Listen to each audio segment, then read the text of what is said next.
अल्लाह, खुदा, ईश आदि नाम एक ही शक्ति के हैं।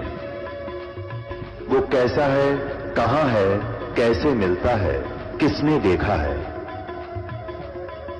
ये प्रश्नवाचक चिन्ह पूर्ण रूप से हटाने के लिए अवश्य सुनिए जगत गुरु तत्वदर्शी संत रामपाल जी महाराज के अमृत वचन, सर्व पवित्र धर्मों के पवित्र शास्त्रों के आधार पर। कहते हैं पर भी लेन जात है दुनिया, हमरा ज्ञान किने ना सुनिया। ये जाते हैं तालाब में नहाने के लिए, पर भी लेने के लिए। है और वहां हमने देखे ये एक जींद के पास में पिंडारा गांव है, पिंडारा, और उसमें एक जोड़ है तालाब, और उसमें नहाने जाते हैं कल्याण के लिए। उसको पिंडारा तीर्थ कहते हैं।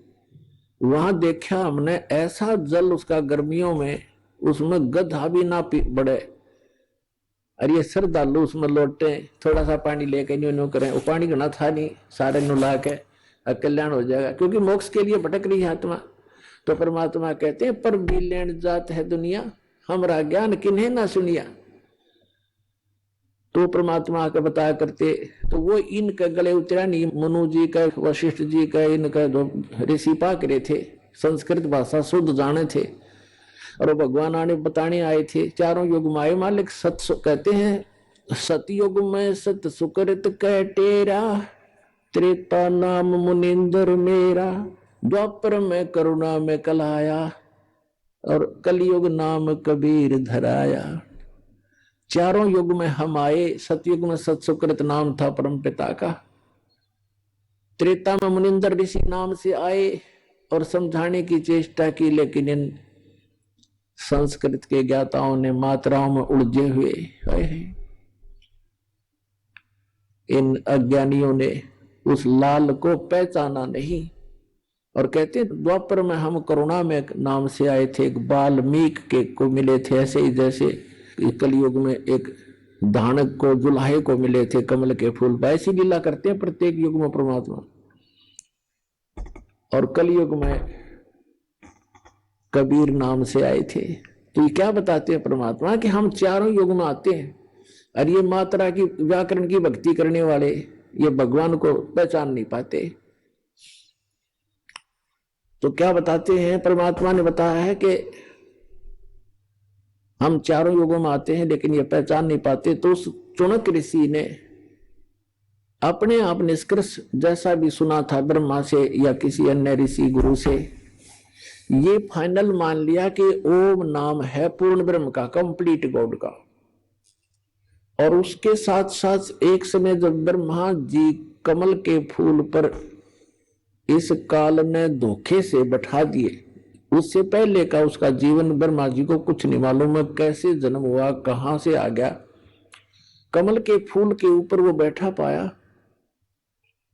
तब उसने सोचा सब पानी ही जल है, अब यहां मैं कैसे उत्पन्न हो गया। तो आकाशवाणी कर दी इस काल भगवान सरपुरुष ने, इनके पिता ने क्या कहा कि तप करो तप करो।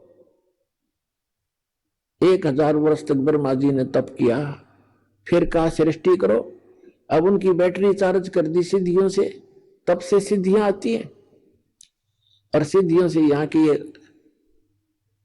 के जंतर मंत्र इसी को, इन्हीं खिलौनों से खेल कर प्रसन्न है।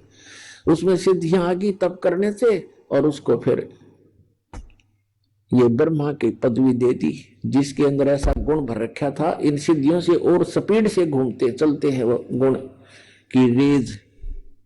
ऐसी टेक्निक है इसकी, आध्यात्मिक टेक्निक।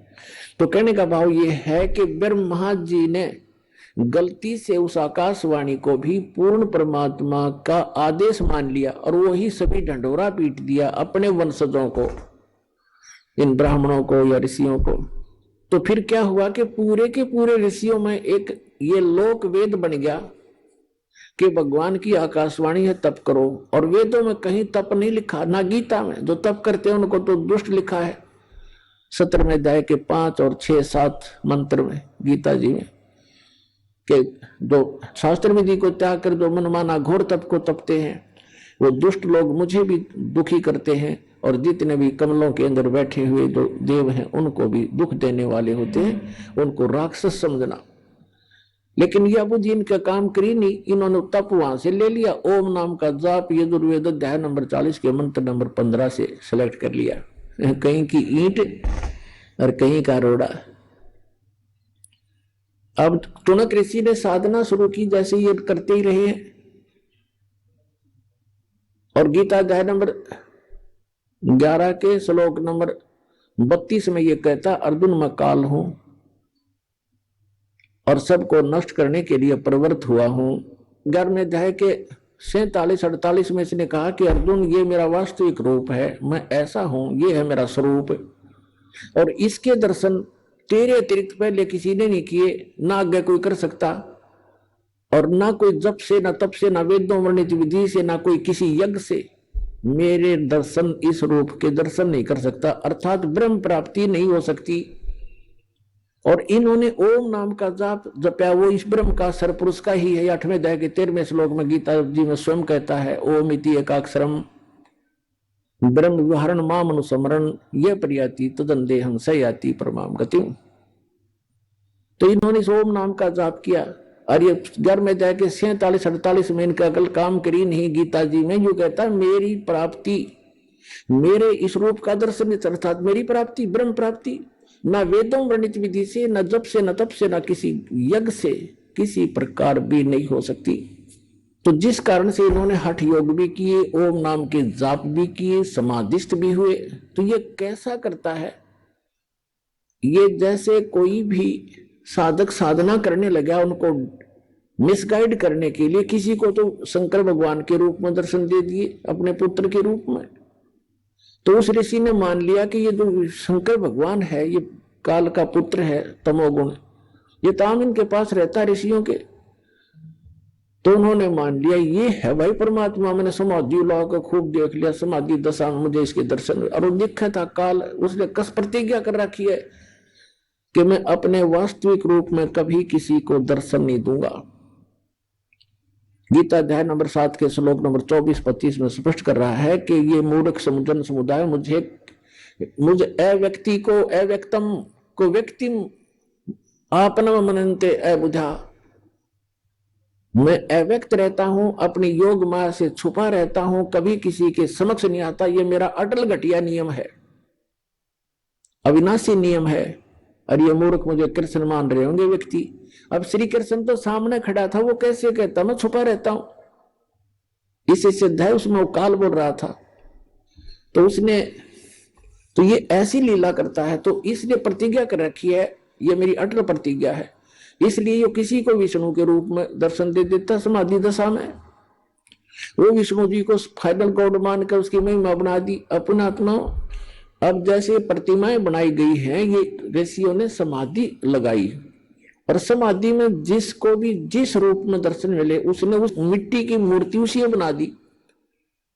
आगे चल के ये मूर्ति एक परंपरा बन गई। तो इन्होंने ब्रह्मा विष्णु महेश की मूर्तियां बनाई, इन्हीं के दर्शन हुए इनको, किसी को ब्रह्मा के रूप में दर्शन दे दिए। इस प्रकार ये सबको विचलित करके रखता है। तो कहने का भाव ये है, इन ऋषियों ने परमात्मा के दर्शन नहीं हुए, फिर भी ये घुमा फिरा कर ये कहते हैं कि वेदों में परमात्मा तो निराकार लिखा है, ये जो दिखाई देता है ये परमात्मा नहीं हो सकता। एक तरफ श्री विष्णु जी को कंप्लीट गॉड भी मानते हैं, फिर बुद्धि विचलित होने से कोई इनको कहता है कि नहीं भगवान तो दिखाई थोड़ा देता, वो तो निराकार है, प्रकाश ही प्रकाश है, सहस्रार कमल में जाकर देखो वो तो प्रकाश ही प्रकाश दिखाई देता है, 1000 ज्योतियां दिखती हैं। तो फिर ये वहां डगमग हो गए सचमुच, ये निष्कर्ष निकाल ही नहीं सके क्योंकि इनकी साधना व्यर्थ थी, इनकम्प्लीट स्पिरिचुअल नॉलेज था। तो टुनक ऋषि ने हजारों वर्षों तक परमात्मा प्राप्ति के लिए कोशिश की, भगवान मिले नहीं, और ये एटम बम बन जाते हैं ज्यादा तप और जप करने से, इस काल तक की भक्ति करने से। और यही कारण है कि काल फिर इनका दुरुपयोग करता है, रिमोट उसके हाथ में होता है इनका सबका। तो टुनक ऋषि ने हजारों वर्षों तक तप किए, जप किया ओम नाम का, भगवान मिला नहीं, और सिद्धि के से यो ओत प्रोत हो गया, पावर हाउस बन गया, एक एटम बम बन गया। एक मानधाता नाम के चक्रवर्ती राजा थे, यानी पूरी पृथ्वी के शासक थे, और वो 1 वर्ष में, 2 वर्ष में, 10 वर्ष में, जैसा भी उचित समझते थे, पूरी पृथ्वी पर निरीक्षण किया करते थे। चक्रवर्ती राजा करता था कि किसी अन्य भूभाग के भूपति को, यानी छोटे राजा को, मेरी पराधीनता अस्वीकार तो नहीं होगी है। तो उसके लिए वो क्या करते थे, एक राजा का पर्सनल हॉर्स होता था, अपना घोड़ा निजी, उसके गले में एक पंपलेट लगा दिया करते थे। उसके साथ सैकड़ों हजारों की संख्या में सैनिक चल पड़ते थे। राजा का घोड़ा प्रत्येक छोटे राजाओं के राज्य में से गुजरता जाता था। उसके ऊपर लिखा होता था उस पंपलेट पर कि राजा मानधाता चक्रवर्ती का घोड़ा है, राजा के पास 72 अक्षौणी सेना है। अक्षौणी का वैसे उसका अलग से डिटेल होती है, लेकिन हम सिंपल सा मानकर चलते हैं, 72 करोड़ मानकर चलो। राजा के पास 72 करोड़ सेना है, और जिस भी राजा को राजा की पराधीनता अस्वीकार हो, घोड़े को पकड़ ले और बांध ले और युद्ध के लिए तैयार हो जा। तो वो घोड़ा जब लेकर जा रहे थे सैनिक, चुनक ऋषि की कुटिया रास्ते में थी। रास्ते में चुनक ऋषि ने पूछा भी कहां जा रहे हो सैनिक? उन्होंने कहा बाबा जी हम कोई काम जा रहे हैं। वो चले गए। वापस जब आए तो भी उसी रास्ते से आए, वो सारी पृथ्वी पर घूम गए। उस शहर में एंट्री का वही रास्ता था उनका। उस ऋषि ने फिर पूछा भी सैनिकों कहां गए थे, इस घोड़ा खाली क्यों है, सब पर सवार हैं लेकिन इस घोड़े पर कोई असवार नहीं है, क्या कारण है? तब उन्होंने बताया कि ऋषि जी ऐसे ऐसे मानधाता चक्रवर्ती राजा का घोड़ा है और इसके ऊपर कोई बैठ नहीं सकता, इसके गले में लिखा है ऐसे ऐसे, और हम सारी पृथ्वी पर घूमकर आए हैं राजा के ये देखने के लिए। राजा ने एक परीक्षण किया है कि कोई उसकी पराधीनता अस्वीकार तो नहीं कर रहा है, हम ऐसे गए थे।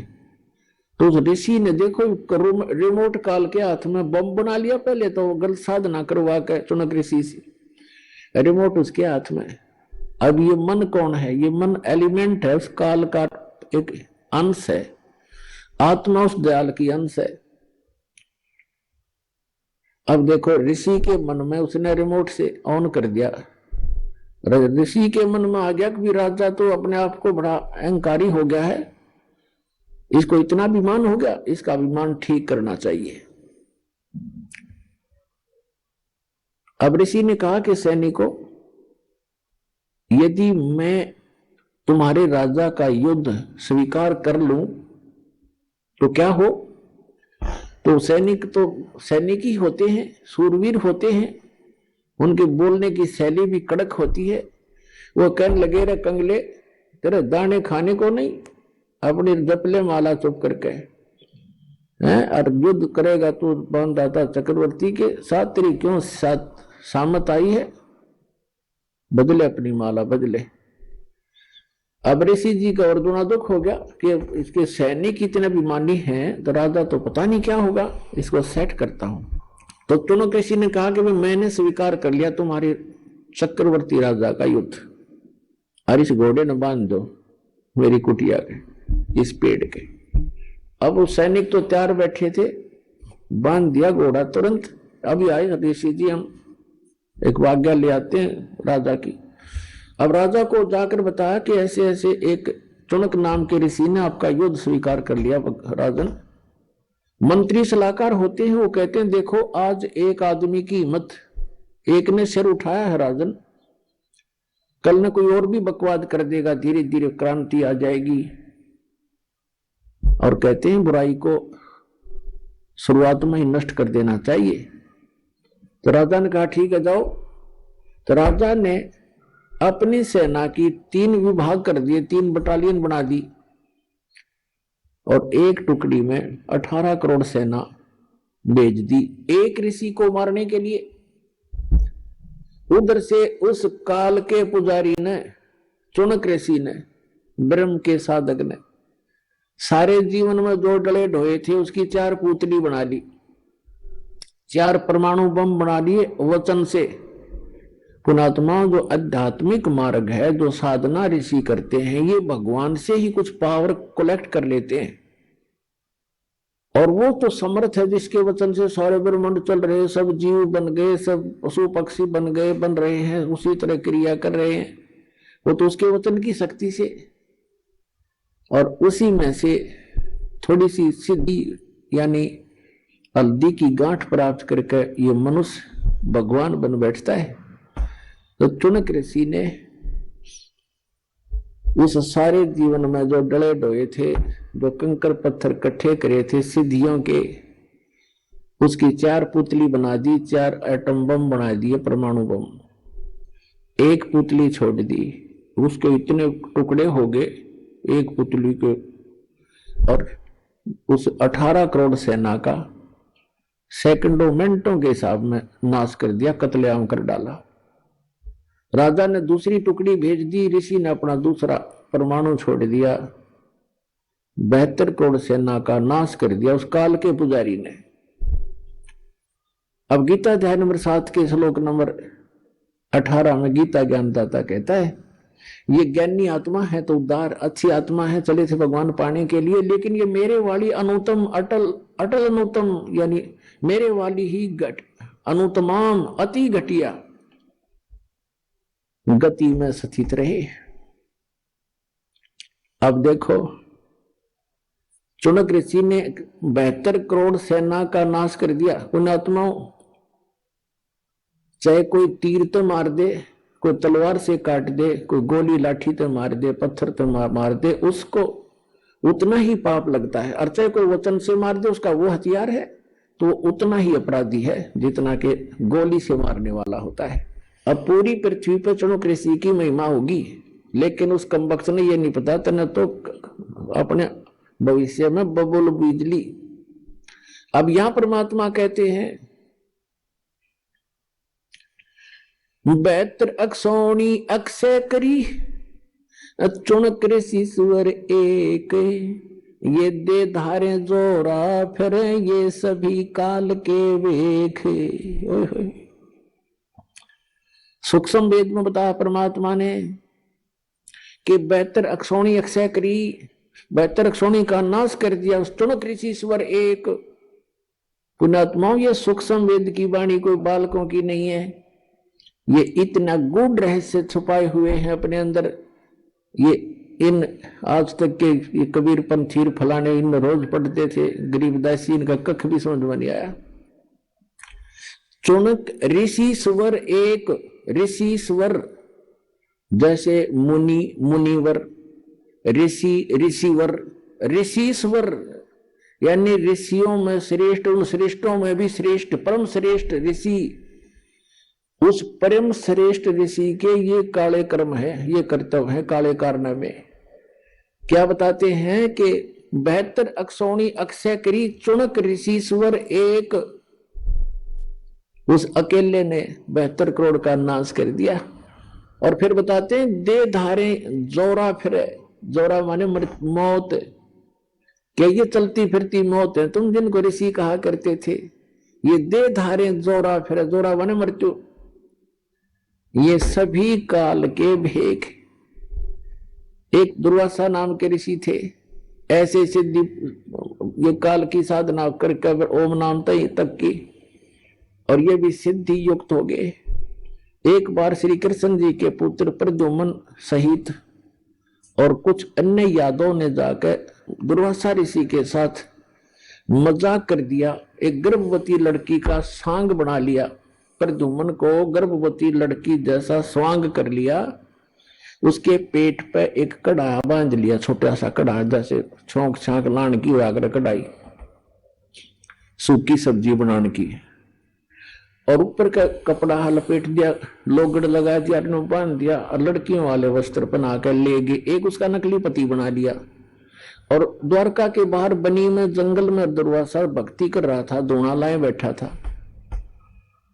तो सबको ये हो गया था नगर में कि बड़ा पहुंचा हुआ ऋषि है, भविष्य भूत और वर्तमान की सारी जानता है।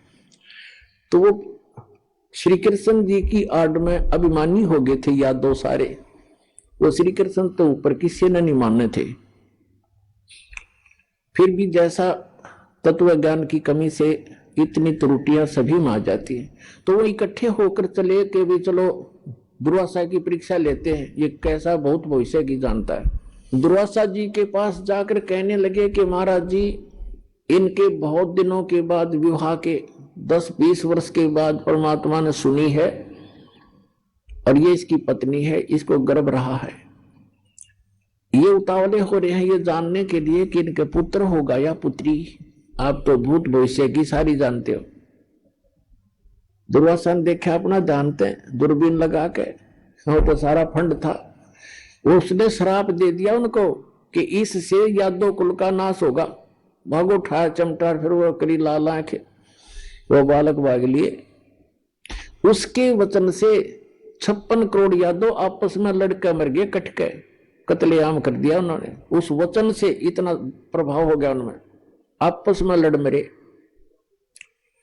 तो यहां क्या कहते हैं, सूक्ष्म वेद में कहा है कि दुर्वासा कोपे तहां समझने आई नीच, और 56 करोड़ यादव कटे, वह मची रुधिर की कीच। 56 करोड़ आदमी कट कर मर गया आपस में लड़के, दुर्वासा के श्राप थे। श्री कृष्ण रक्षा नहीं कर सका। श्री कृष्ण जी के पोते परपोते स्वयं उसके बच्चे सारे मारे गए। तो यहाँ परमात्मा कबीर जी कहा करते थे, अपने सूक्ष्म वेद जो गरीबदास जी को दिया, उसमें कहा है कि दुर्वासा को पे तहा, बच्चा ने मजाक कर दिया, इतनी सजा दिया करते हैं। कहते हैं ये इंसान नहीं, ये नीच व्यक्ति है, तुम इनको ऋषि समझते थे। दुर्वासा कोपित, यानी कुपित हुए और समझ न आई नीच। उस दुष्ट इंसान ने इतना भी नहीं सोचा तो क्या बकवास करने जा रहा है, इससे क्या गाड़ी गल जाएगी, ये संत है, ऋषि हो तुम। संता को उसको कितना दुख झेले, बददुआ नहीं देते संत, ये तो काल के सांप थे। कहते हैं दुर्वासा को पे तहां समझने आई नीच, और 56 करोड़ यादव कटे, वहां मची रुधिर की कीच, गारा मच गई लहू की, रक्त की। अपनात्माओं, आपको अब समझ में आवेगा कौन कितने पानी में। तो इसके विषय में कहा करते डंब करें डूंगर चढ़े, सूक्ष्म वेद में कहा है डंब करें डूंगर चढ़े। डंब माने पाखंड, लोग दिखावा धूना लाकर बैठेंगे ऊंचे से स्थान पे, दुनिया दूर तो देखो महात्मा तपस्या कर रहा है, फिर उसका चढ़ावा शुरू हो, उसका दूध पानी शुरू हो जाए। कहते हैं डंब करें डूंगर चढ़े, अंतर जीनी झूल, और जग जाने दुनिया जाने, ये भक्ति करे, ये बोवन सूल बबूल, ये तो अपने भविष्य में की करके कांटे बीज रहे। अब जो चुनक ऋषि था उसने जो 72 करोड़ सेना मार दी उस राजा की, बेमतलब बकवास करी। ऋषि का अपना अलग से फील्ड है, साधक का, राजा का अपना फील्ड है, वो अपना काम करे, ऋषि अपना करे। ठीक है, कोई आवे तो सलाह अच्छी दे, ना हो तो भाई वो अपने काम में लग रहा या के बकवाद भाई उसने कहने की बुद्धि ठिकाने करूंगा, अपने कर्म बिगाड़ दिए। जो थोड़ी बहुत वह पूंजी इकट्ठी करी थी उसमें पेंचर कर लिया, सारे जीवन का नाश कर। अब क्या होगा, इतना कुछ करने के बाद भी इनके कुछ भक्ति, तो उसके बाद भी भक्ति की वो अंश शेष रह जाते हैं, उसके कारण जाएगा ब्रह्मलोक में ओम नाम के जापते, वहां अपनी पूंजी नाश करके फिर पृथ्वी पर जन्म लेगा ये, और पृथ्वी पर फिर मनमाने राजा भी बन जा पूरी पृथ्वी का। इतनी तपस्या, इतनी साधना हो जाती है इनकी,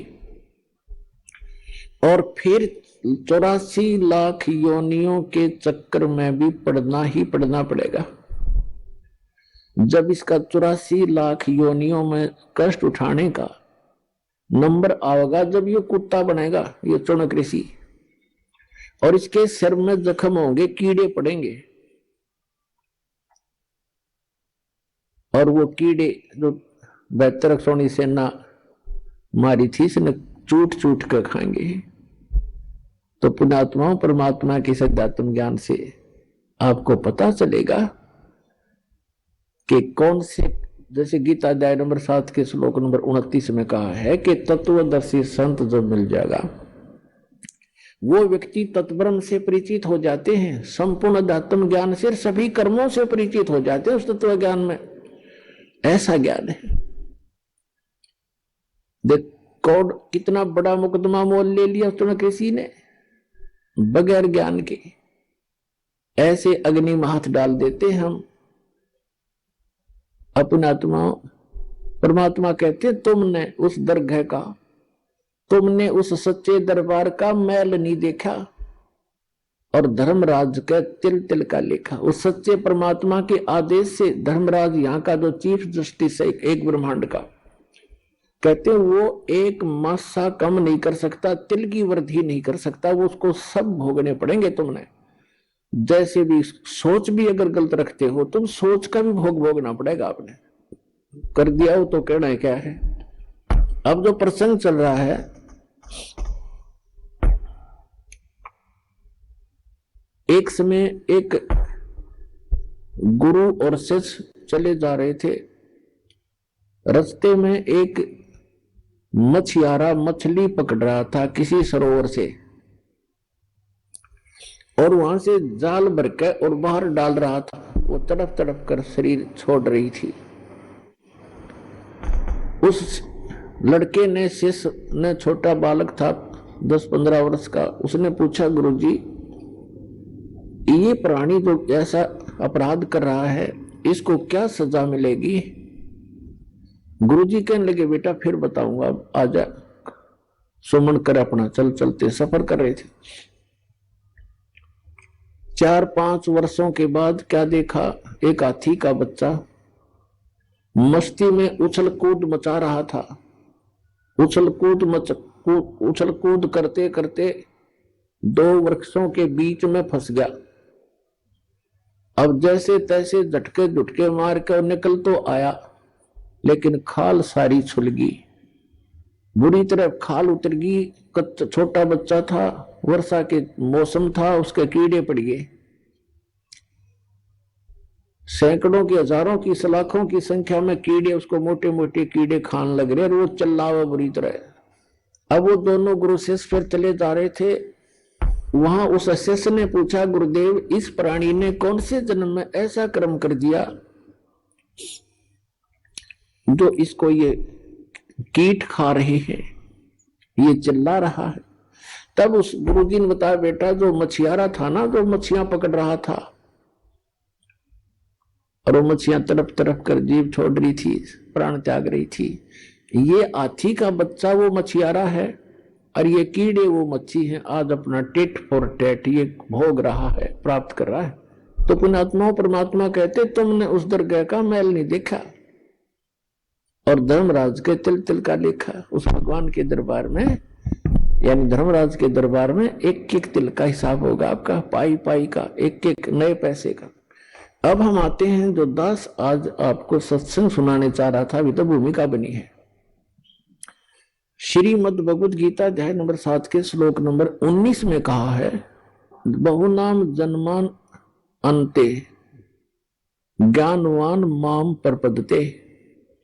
बहुनाम जन्मा नाम अंते, यानी बहुत बहुत जन्मों के अंत के किसी जन्म में। ज्ञानवान माने ये ज्ञानी आत्मा, मां माने मुझ ब्रह्म को बजते हैं। बहुनाम जन्मानाम अंते ज्ञानवान माम प्रपद्यते। और वासुदेवम सर्वमिति सहमात्मा सुदुर्लभ है। क्या बताते हैं कि वासुदेव सर्वमिति, बहुनाम जन्मानाम अंते, बहुत बहुत जन्मों के किसी अंत के जन्म में ये ज्ञानी आत्मा ब्रह्म तक इनकी बुद्धि पहुंचती है, ब्रह्म तक।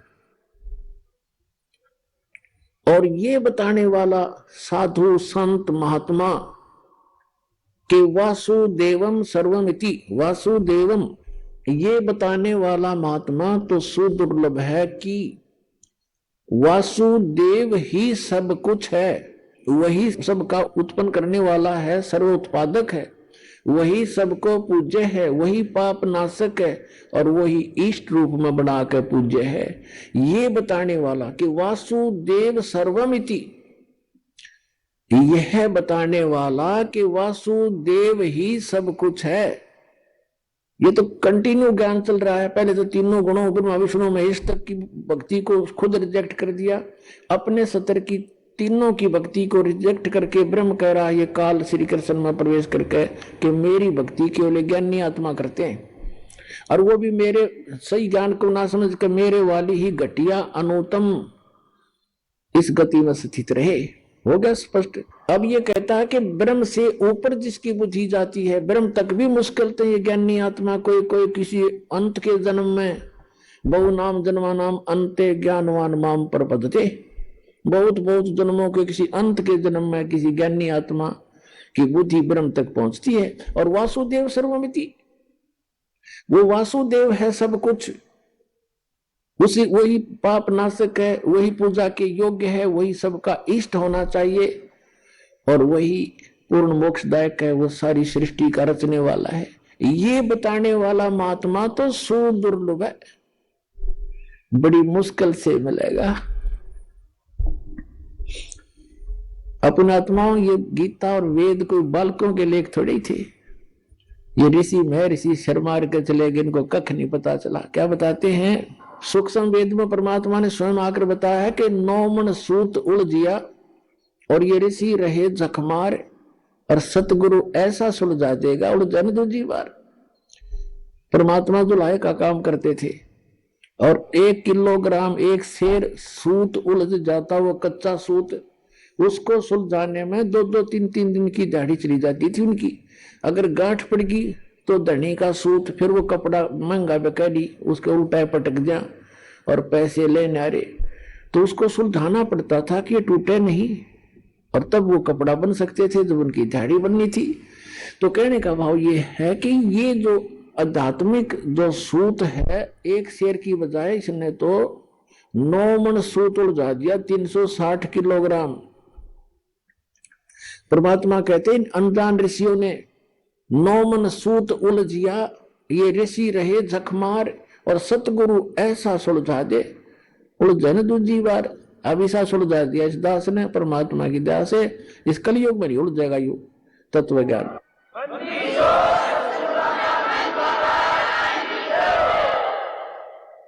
कोई भक्ति करियो चाहे ना करियो, वो अलग बात, उसके भाग्य पर डिपेंड करेगी। अब जैसे कहा कि वासुदेव सर्वमिति, वासुदेव का अर्थ श्री कृष्ण नहीं है। वेदों में वासुदेव का अर्थ है जो सबका मालिक, जिसकी सत्ता सब जगह पर हो, सब जगह उसका निवास हो। जैसे परमात्मा ने सूक्ष्म वेद में बताया कि अर्श कुर्स पर अलह तख्त है, उस परमात्मा का तख्त राजधानी ऊपर है, अर्श के कुर्स में कॉर्नर में सबसे ऊपर के स्थान पर अर्श कुर्स पर अलह तख्त है, खालिक बिन नहीं खाली। कहते उस परमात्मा के बिना उसकी नजर से कोई जरा सा भी टुकड़ा उसके ब्रह्मांडों का बचा नहीं है, सब जगह उसकी दृष्टि है, यानी उसकी पावर सब जगह विद्यमान है। और परमात्मा भले ही ऊपर बैठा है। तो कहते हैं वासुदेव का अर्थ है जिसकी सत्ता सबके ऊपर हो, सब जगह उसका वास हो। जैसे परमात्मा की परिभाषा के अंदर क्या आता है, एक सिंपल सा उदाहरण है। जैसे एक तहसीलदार भी साहब कहलाता है, एक तहसीलदार भी साहब कहलाता है, एक एसडीएम भी साहब कहलाता है, और डीसी और कमिश्नर, मंत्री, मुख्यमंत्री, प्रधानमंत्री और राष्ट्रपति, ये सभी साहब कहलाते हैं। लेकिन इनका अपना क्षेत्र होता है, इनकी अपनी अक्षमता होती है पावर की। तो इसी प्रकार जैसे सीएम मुख्यमंत्री है एक क्षेत्र का, पर वासुदेव एक अक्षेत्र के ऊपर वो प्रभु है, सबके ऊपर वास नहीं है उसका। जैसे प्रधानमंत्री को लेकर चले हम, क्योंकि फॉर एग्जाम्पल, तो प्रधानमंत्री जी अपने भारतवर्ष के ऊपर वासुदेव है। वो इतने संकेत बतेरा आपने समझने के लिए। तो पूर्ण परमात्मा परम अक्षर ब्रह्म जो है जैसे गीता अध्याय नंबर 15 के श्लोक नंबर 16 और 17 में 3 पुरुष बताए हैं, एक सरपुरुष, एक अक्षर पुरुष, एक परम अक्षर पुरुष, उत्तम पुरुषत्व ने। तो गीता अध्याय नंबर 8 के श्लोक नंबर 1 का उत्तर अर्जुन ने पूछा कि वो किम तत् ब्रह्म, जो आपने तत्ब्रह्म बताया है कि उसको जानने के बाद 7वें अध्याय के 29वें श्लोक में तो फिर साधक जरा और मरण से छूटने का प्रयत्न करता है। 8वें अध्याय के प्रथम मंत्र में अर्जुन के पूछने पर कि किम तत्ब्रह्म, वो तत्ब्रह्म क्या है, गीता ज्ञानदाता सरपुरुष ने, ये सरपुरुष है गीता ज्ञानदाता, ये कहता वो परम अक्षर ब्रह्म है। 8वें अध्याय के 3रे श्लोक में श्रीमद् भगवत गीता। तो गीता अध्याय नंबर 15 के श्लोक नंबर 16 और 17 में 3 पुरुष है, सरपुरुष, अक्षर पुरुष और परम अक्षर पुरुष। तो उसमें बताया कि सरपुरुष और अक्षर पुरुष तथा इनके अंतर्गत जितने जीव हैं, ये खुद भी और इनके अंतर्गत जितने प्राणी हैं इनके ब्रह्मांडों में, तो ये सभी नाशवान है, स्वयं भी नाशवान है, जीवात्मा किसी की नहीं मरती। तो सरपुरुष के 21 ब्रह्मांड पर वो वासुदेव है, 21 ब्रह्मांड का स्वामी है, वो वासुदेव नहीं है, ब्रह्म। और श्री कृष्ण केवल एक विभाग का मंत्री है, सतोगुण विभाग के मंत्री है एक ब्रह्मांड के अंदर, वो केवल अपने विभाग में ही प्रभु है, वो पूरे ब्रह्मांड में भी स्वामी नहीं है। जैसे विभाग का मंत्री होता स्टेट में, वो अपने विभाग पर ही मालिक है, दूसरे विभाग में वो इंटरफेरेंस नहीं कर सकता। इसी प्रकार इस काल भगवान जो है ये एक ब्रह्मांड में एज ए चीफ मिनिस्टर समझ लो, और इसके ऐसे ऐसे 21 ब्रह्मांड है, सब में एक जैसे रोल करता है। तो ये 21 ब्रह्मांड में प्रभु है, ये सर्वव्यापक नहीं है, सबके ऊपर प्रभु यानी वासुदेव नहीं है। जो अक्षर पुरुष है 7 संघ ब्रह्मांड का स्वामी है, प्रभु है, वो वासुदेव नहीं है, सब जगह उसकी प्रभुता नहीं है। और वो परम अक्षर ब्रह्म है, वो कंप्लीट गॉड है, उसका ओवरऑल कंट्रोलर है, उसका सभी असंख्य ब्रह्मांडों पे इंक्लूडिंग सरपुरुष और अक्षर पुरुष, इनके ऊपर भी उसकी प्रभुता है, वो है वासुदेव। तो गीता अध्याय नंबर 7 के श्लोक नंबर 19 में स्पष्ट किया है कि बहुनाम जन्मानाम अन्ते ज्ञानवान माम प्रपद्ये, और वासुदेव सर्वमति सहमात्मा सुदुर्लभ है, ये बताने वाला के वो वासुदेव ही सब कुछ है, उसी की पूजा करनी चाहिए, वो पाप नाशक है। गीता अध्याय नंबर 15 के श्लोक नंबर 17 में कहा है कि उत्तम पुरुष तु अन्य परमात्मा इति उदारत है, यह लोक तरमाविश्य विवर्ती अवैश्वर है। उत्तम पुरुष तो इन दोनों से, सरपुरुष और अक्षर पुरुष से वो श्रेष्ठ भगवान परम अक्षर ब्रह्म तो कोई और है, और वो वही भगवान कहलाता है, और तीनों लोकों में प्रवेश करके सबका धारण पोषण, सबका वही पालक है। जैसे गीता अध्याय नंबर 15 के श्लोक नंबर 1 से 4 में स्पष्ट किया है कि ऊपर को लटका हुआ संसार रूपी वृक्ष है, और उसका तना तो समझो अक्षर पुरुष, उसकी मोटी डार सरपुरुष, और 3 शाखा है, ये तीनों देवता रजगुण ब्रह्मा सतगुण विष्णु तमोगुण शिव जी, और 5 रूप संसार, और जो गुप्त है वो जड़ कौन है, वो परम अक्षर ब्रह्म है। तो परम अक्षर ब्रह्म रूपी मूल से, जड़ से ही सभी संसार रूपी वृक्ष को आहार प्राप्त होता है। तो इसलिए गीता अध्याय नंबर 15 के श्लोक नंबर 17 में कहा है कि उत्तम पुरुष तु अन्य परमात्मा इति उदारते। वैसे पुण्यात्माओं, परमात्मा की परिभाषा अगर आपको बताने लगूंगा तो विषय अलग हो जाएगा, काफी समय लग जाएगा। परमात्मा उसको कहते हैं जो किसी की आत्मा नहीं दुखावे, कोई किसी का बेटा नहीं मारा, किसी की बेटी नहीं मारा, किसी का कैंसर नहीं करे, किसी का कोई दुख नहीं दे, केवल सुख सुख दे, उसको परमात्मा कहते हैं, श्रेष्ठ आत्मा। और हम उस परमात्मा को ना समझकर इस काल को परमात्मा कहने लगे। और किसी का बेटा मर गया, किसी की बेटी मर गई, किसी का बाप मर गया, किसी की माँ मर गई, कुनबा का कुनबा घाणी, कैंसर से पीड़ित, हाहाकार मच रहा है। ये परमात्मा का लोक है, परमात्मा का लोक सतलोक है, जहां दुख नाम की चीज नहीं। तो गीता अध्याय नंबर 15 के श्लोक नंबर 17 में स्पष्ट किया है कि उत्तम पुरुषत्व इन दोनों से अलग है, वो श्रेष्ठ भगवान पुरुषोत्तम, और जिसको परमात्मा कहा जाता है। और ये लोक तरम अवश्य विवर्ती अवैश्वर है, जिस जो तीनों लोकों में प्रवेश करके सबका पालन करता है, वो है वो अविनाशी भगवान। तो कहते गीता अध्याय नंबर 7 के श्लोक नंबर 19 में, पुण्यात्माओं, ये कंसेप्ट क्लियर करने के लिए 2 घंटे का सत्संग करना पड़ा, पहले भूमिका बनाने के लिए, ताकि आप बच्चों की बुद्धि वहां तक पहुंच सके। दास के बताना चाहे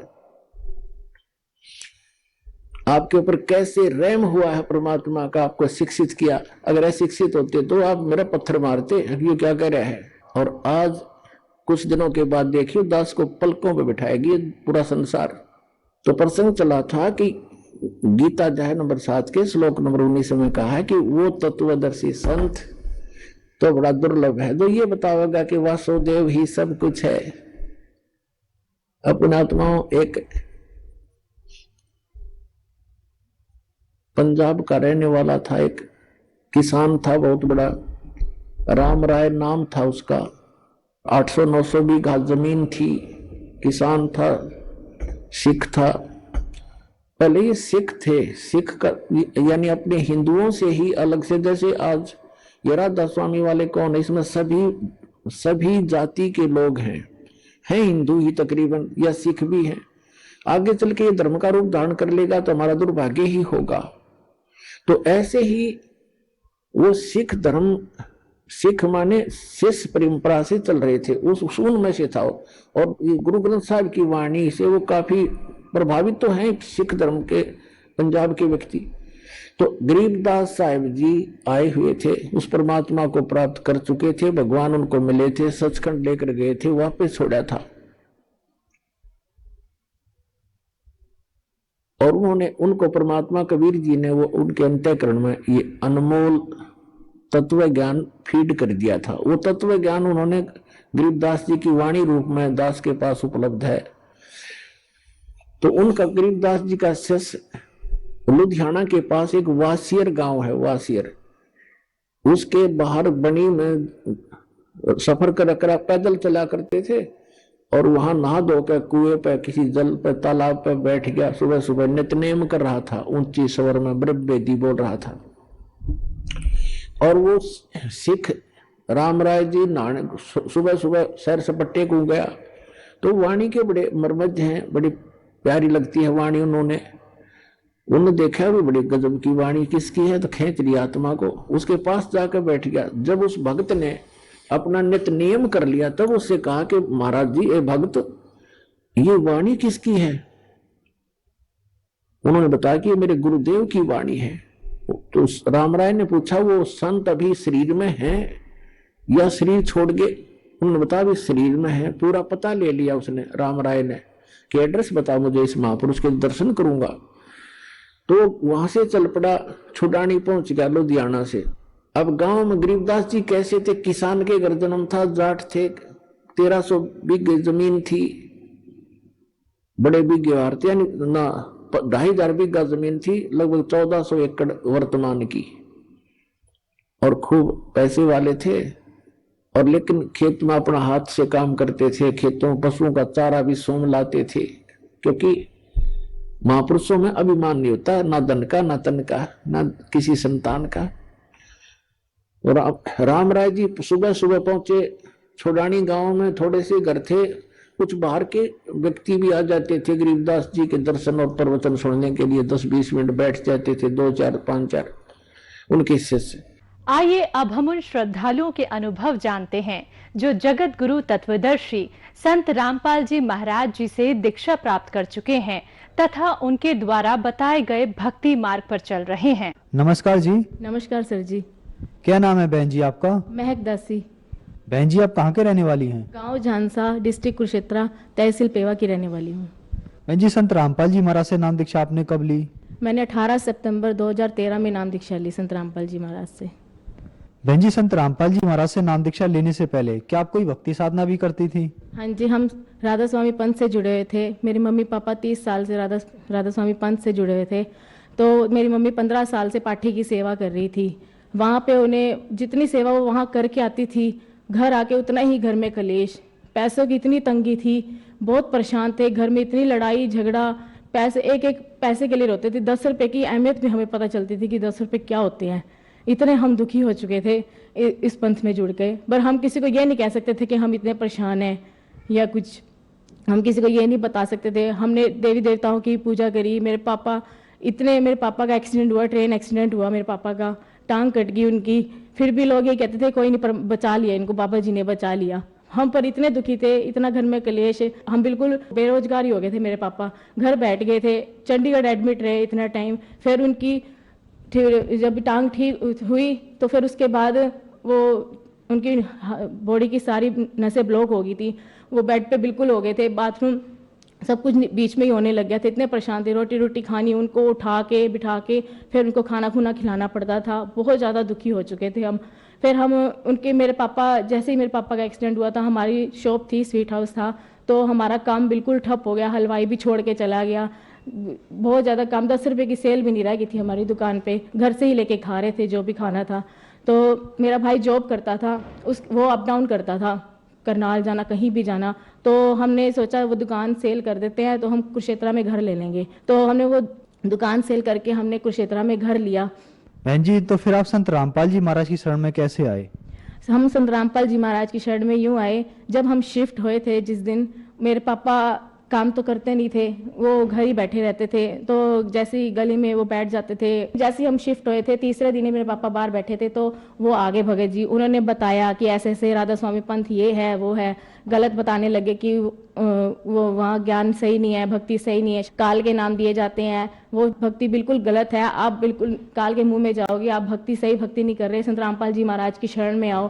तो मेरी मम्मी, जब मेरे पापा ने आके घर बताया कि ऐसे ऐसे एक बंदा आया है कि ऐसे ऐसे गुरुजी बाबा जी के बारे में गलत बोल रहा है, तो मेरी मम्मी ने कहा उस बंदे को घर नहीं पड़ने देना, वो घर नहीं आना चाहिए वो बंदा। मैंने उस बंदे को देखना भी नहीं है कि वो घर गुरुजी हमारे बाबा जी की निंदा करता है। वो रोज आता, रोज मेरे पापा को समझा के जाता, पुस्तक दी उसने, मेरे पापा पुस्तक पढ़ते थे 3 महीने तक। वो फिर मेरी मम्मी कहने लगी एक बार चलो उसको लेके आओ, कहता क्या है। वो बताता था कि आपकी सारी तंगी, आर्थिक तंगी ठीक हो जाएगी, आपको सारे सुख मिलेंगे, कोई तंगी नहीं रहेगी, शारीरिक सुख, आर्थिक सुख, मानसिक सब प्रकार के आपको सुख मिलेंगे संत रामपाल जी महाराज की शरण में आने से। तो जैसे ही वो, फिर मेरी मम्मी ने कहा उनको एक बार घर लेके आना। जब वो भगत जी हमारे घर आए तो हमें ज्ञान समझाते रहे 3 महीने, वो भगत जी हमको ज्ञान समझाते रहे। अचानक ऐसे हुआ, जैसे मेरी मम्मी को कहा, फिर मेरी मम्मी पापा मान गए नाम लेने के लिए कि हम नाम ले लेते हैं। तो भगत जी को घर बुलाया कि ऐसे ऐसे नाम लेना, गुड़िया रोई जा रही है कि उसने नाम लेना है, उसके मन में पता नहीं क्या हो रहा है कि मैंने नाम लेके आना है। जब हम अगले दिन संत रामपाल जी महाराज की शरण में जब हम गए, तो जब हम आश्रम में गए, इतना अच्छा माहौल, वहाँ पे निःशुल्क नाम दीक्षा मिली हमें, खाना पीना सब कुछ निःशुल्क था, और देसी घी का भंडारा होता था वहाँ पे। वहाँ ऐसा माहौल हमें कहीं भी देखने को नहीं मिला। संत रामपाल जी महाराज की जब शरण में गए हम, तो जब हम लाइन में, जब दर्शनों की लाइन में लगे, तो हमें संत रामपाल जी महाराज ने जब दर्शन दिए, सिर पे हाथ रखा। जब मेरी मम्मी के सिर पे हाथ रखा तो मेरी मम्मी के सिर पे ऐसी चक्की, मम्मी कहती ऐसी चक्की घूमी कि इतना सिर से जैसे पता नहीं टनों वजन मेरा सिर से हल्का कर दिया परमात्मा ने। मेरी मम्मी ने कहा कि गुरुजी, हम संत रामपाल जी महाराज, जब हम राधा स्वामी पंथ से जुड़े थे 30 साल से, तो संत रामपाल जी महाराज ने कहा बेटा तुम काल के जाल से बच के आए, परमात्मा ने तुम्हें निकाल लिया वहां से। हम ऐसे संत रामपाल जी महाराज की शरण में आए। बहन जी, संत रामपाल जी महाराज से नाम दीक्षा लेने के बाद क्या आपको कोई लाभ भी प्राप्त हुए? हाँ जी सर, मेरे को संत रामपाल जी महाराज की शरण में आने से ही सारी जानकारी मिली है कि मोक्ष क्या होता है, ये नाम क्या होते हैं, ये काल के नाम है, ये नाम कैसे होते हैं, इनसे क्या सुख मिलता है, क्या नहीं मिलता।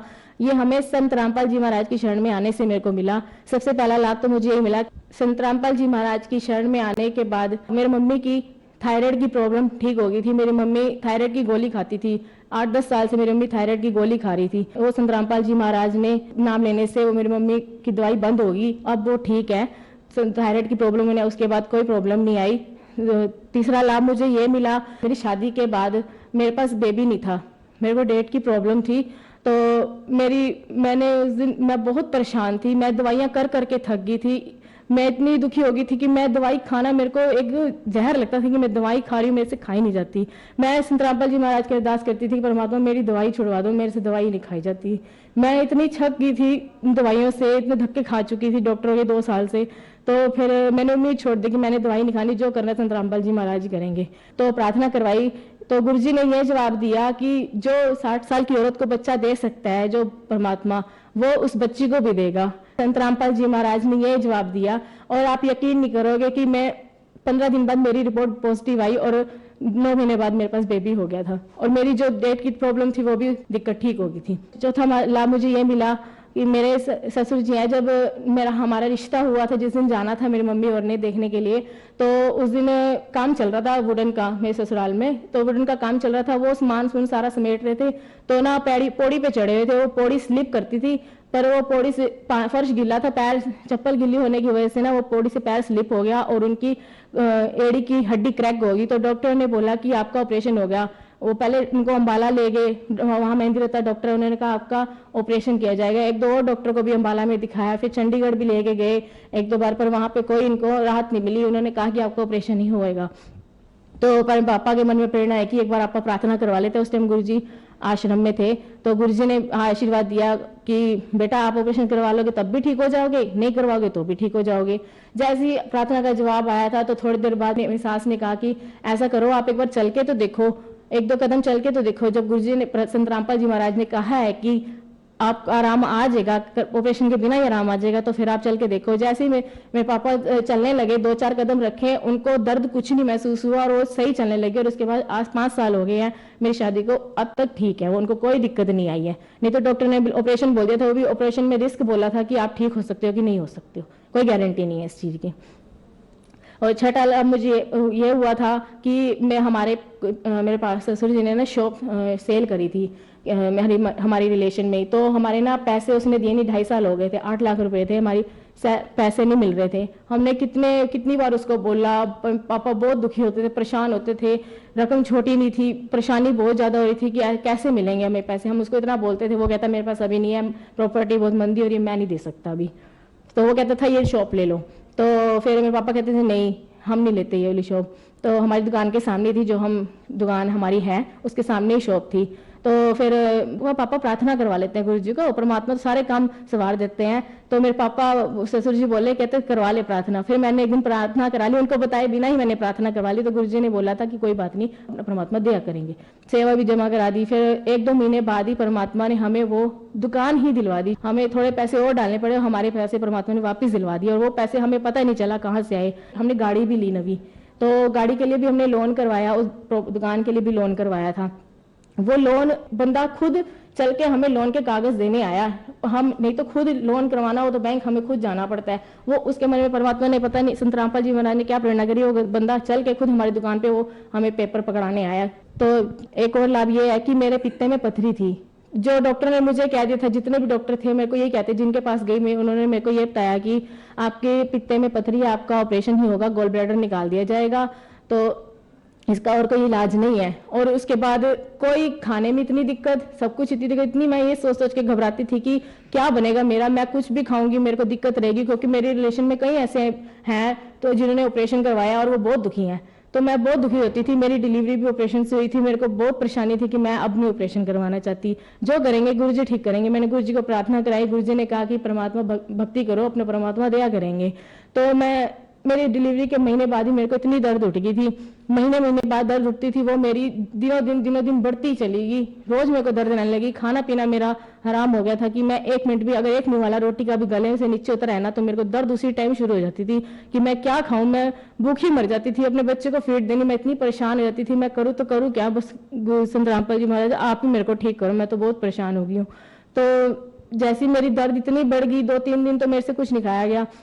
हम डॉक्टर पास गए इंजेक्शन लगवाने दर्द का, तो उन्होंने कहा कि आप ना वहाँ कुरुक्षेत्र दिखा लो डॉक्टर को, अग्रवाल डॉक्टर है वहाँ पे दिखाओ। उन्होंने कहा, फिर उनसे राय ली, उन्होंने कहा स्टंट डलेगा आपका। तो स्टंट डलने के बाद आपको पित्ता निकाला जाएगा, क्योंकि मेरी जो गॉल ब्लैडर की पथरी थी वो नली में फंस गई थी और इसकी वजह से जॉन्डिस हो गया था। जॉन्डिस की वजह से मेरी हालत ज्यादा खराब हो गई थी, दर्द इतनी रह रही थी, वो सूज गई थी। 4.2 mm की नली थी और पथरी फंसने की वजह से 9.4 mm की हो गई थी नली, तो उसकी वजह से इतनी दर्द होती थी। उसी वजह से ही मेरे से खाया पिया नहीं मुझसे जाता था। जब हम डॉक्टर पास गए, डॉक्टर ने कहा कि आप पंचकुला जाओ, वहां पे स्टंट डलेगा, स्टंट डलने के बाद आपका ऑपरेशन किया जाएगा। तो फिर हम वहां गए, वहां पे हम स्टंट डलवा के आए। स्टंट डलवाने के बाद मेरी दर्द तब भी खत्म नहीं हुई, वो नली में से पथरी जरूर निकल गई पर मेरी दर्द नहीं गई, स्वेलिंग जो थी उसकी वजह से मेरी दर्द नहीं गई। तो जब हम आए, एडमिट रही 4 दिन मैं अग्रवाल हॉस्पिटल में, बहुत ज्यादा परेशान होगी मैं। डॉक्टर ना आगे टालते गए कि आपकी डेट आगे रख देंगे, आप हफ्ते बाद आ जाना। उन्होंने कहा ऑपरेशन कर देते, मैं कहा नहीं, मैंने ऑपरेशन नहीं कराना, मेरा मन इतना था मैं ऑपरेशन नहीं कराऊंगी, जो करेंगे गुरु जी ठीक करेंगे, मैं दर्द सहन कर लूंगी पर मैं मैं ऑपरेशन नहीं करवाऊंगी, मैंने नहीं अपना ऑपरेशन करवाना दोबारा। तो फिर मेरे फादर इन लॉ ने पता नहीं परमात्मा ने क्या प्रेरणा करी कि जैसे हम जिस दिन हमने फिर स्टंट निकलवाना था, लास्ट दिन था स्टंट निकलवाने का, आखिरी डेट आई थी, तो मेरे सास के मन में प्रेरणा है कि चलो एक बार अल्ट्रासाउंड करवा लेते हैं, क्या रिपोर्ट आएगी। तो उन्हें फिर वहां जब गए हम कुरुक्षेत्र अल्ट्रासाउंड करवाने, तो मेरी गोल ब्लैडर में स्टोन एक भी नहीं था और मेरा गोल ब्लैडर बिल्कुल क्लियर था। मैं इतनी खुश हुई, परमात्मा के दंडवत प्रणाम किया संत रामपाल जी महाराज के आगे कि संत रामपाल जी महाराज आपने बहुत दया की। मैं इतना रोई संत रामपाल जी महाराज के आगे, परमात्मा ने मेरे ऊपर बहुत दया करी। जब हम आए घर तो अगले दिन हमें वहां जाना था चंडी पंचकूला जब हम गए तो वहां पे डॉक्टर को रिपोर्ट दिखाई। डॉक्टर तो हैरान हो गए कि पित्ते की पथरी निकल गई है और बिना ऑपरेशन के निकल गई है। तो हमने कहा हम संत रामपाल जी महाराज की शरण में जुड़े हुए हैं, उन्होंने ही हमारी पथरी निकाली है, नहीं तो हमने तो ऑपरेशन ही करवाना था। फिर हम स्टंट निकलवा के घर आए, उसके बाद मैं बिल्कुल ठीक हूँ, मेरे को कोई दिक्कत नहीं है। मैंने अल्ट्रासाउंड भी करवाया था, मेरी रिपोर्ट बिल्कुल नॉर्मल आई है, कोई दिक्कत नहीं है संत रामपाल जी महाराज की। जैसे ये परमात्मा ने, संत रामपाल जी महाराज ने मुझे सुख दिए। सर ये मेरी रिपोर्ट है, गोल ब्लैडर में मल्टीपल कैलकुली, तो थोड़ी छोटी छोटी पथरियां थी गोल ब्लैडर में, भरा हुआ था गोल ब्लैडर मेरा पथरी से। फिर ये इसके बाद ये मेरी स्टंट डलने से पहले की रिपोर्ट है, जब मेरी पथरी दिखाई गई थी। उसके बाद मेरी ये रिपोर्ट है, जब मैंने स्टंट निकलने से एक दिन पहले करवाई थी।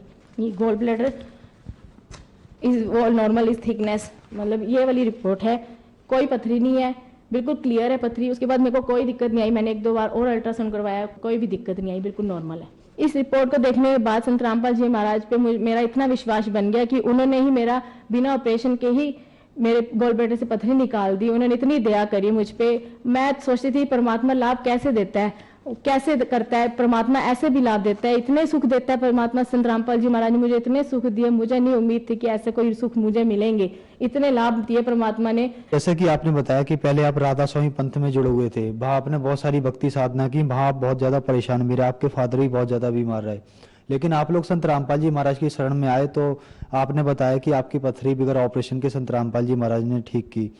तो संत रामपाल जी महाराज में ऐसा क्या है जो इतनी भक्ति साधना करने के बाद भी पहले आप वहां ठीक नहीं हो रहे थे और फिर आप संत रामपाल जी महाराज के पास आकर ठीक हुए? संत रामपाल जी महाराज शास्त्र अनुकूल भक्ति कराते हैं, वेदों शास्त्रों से प्रमाणित भक्ति कराते हैं। उन्होंने ही बताया कि परमात्मा कौन है। संत रामपाल जी महाराज ने ही बताया कि पूर्ण परमात्मा कबीर साहब जी हैं, जो इस धरती पर 600 साल पहले भी आए थे और आज संत रामपाल जी महाराज के रूप में आए हुए हैं। तो उनसे हमने भक्ति जब प्राप्त करी, उन्होंने कहा आपको नाम लो, आपको नाम परमात्मा इन आपके भक्ति से ही देगा, सुख आपको भक्ति से ही मिलेंगे। और जैसे जैसे हम भक्ति करते गए, हमें संत रामपाल जी महाराज ने इतने सुख दे दिए कि आज उनकी गिनती नहीं है, इतने सुख दिए हैं, पर आज किसी घर में किसी प्रकार की कोई कमी नहीं है। आज संत रामपाल जी महाराज ने इतना कुछ दे रखा है हमें, आज हम उनके गुण गाते हैं परमात्मा संत रामपाल जी महाराज के, कि आज बहुत ज्यादा उन्होंने हम पे दया कर रखी है।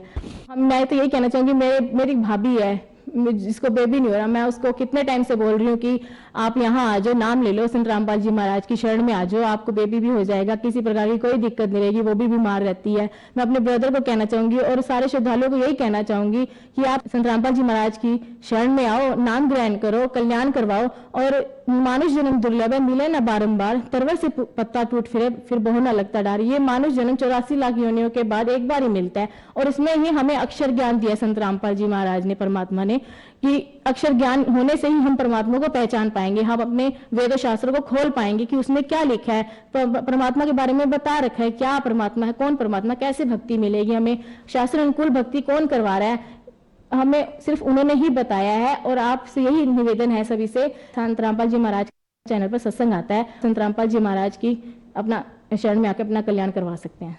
धन्यवाद जी। धन्यवाद जी।